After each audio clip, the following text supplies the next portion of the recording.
শর্ষা থানার ঘোগা ইউনিয়নে আজ উঠান বৈঠকে অংশগ্রহণ করেন বিএনপির সাবেক কেন্দ্রীয় দপ্তর সম্পাদক ও সাবেক সংসদ সদস্য মফিকুল হাসান তৃপ্তি।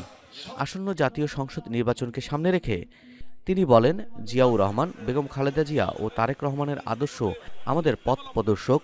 এই আদর্শ থেকেই আমি প্রতিশ্রুতি দিচ্ছি যে এই এলাকার মানুষ যেন আর শুধুমাত্র বর্ডার নির্ভর জীবনে আবদ্ধ না থাকে।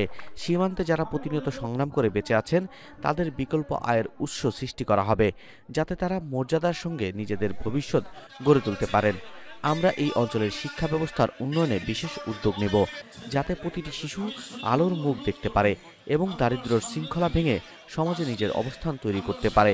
মানুষের অর্থনৈতিক দুরবস্থা দূর করতে ক্ষুদ্র উদ্যোগ, প্রশিক্ষণ ও কর্মসংস্থানের সৃষ্টি করা হবে। আমরা চাই এমন একটি বাংলাদেশ যেখানে ধর্ম, বর্ণ নির্বিশেষে সবাই নিরাপদে ও মর্যাদার সঙ্গে বসবাস করবে।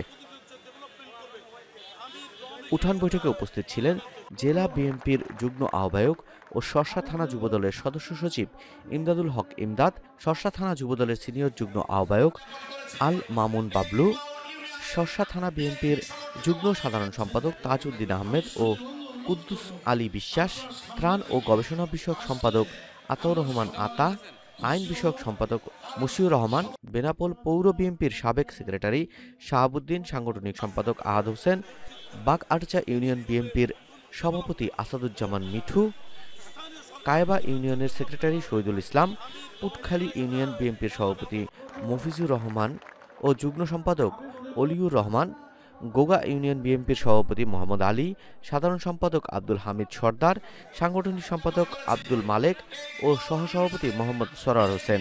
এছাড়া উপস্থিত ছিলেন শর্ষা থানা যুবদলের যুগ্ম আহ্বায়ক আসাদুজ্জামান আসাদ, বেনাপোল পৌর স্বেচ্ছাসেবক দলের সভাপতি শহীদুল ইসলাম শহীদ, ছাত্রদল কেন্দ্রীয় সংসদের সহ সম্পাদক মুনতাসিম বিল্লাল অপু, যশোর জেলা ছাত্রদলের সহসভাপতি শাহানুর রহমান শাওন, ঢাকা কলেজ ছাত্রদলের সাবেক সহসভাপতি মোহাম্মদ বিপ্লব মণ্ডল, শর্ষা থানা ছাত্রদলের যুগ্ম আহ্বায়ক মোহাম্মদ বিপ্লব হোসেন সহ অঙ্গ ও সহযোগী সংগঠনের বিপুল সংখ্যক নেতাকর্মীরা। বেনাপোল থেকে মশিউর রহমান কাজল, নিউজ ডেস্ক।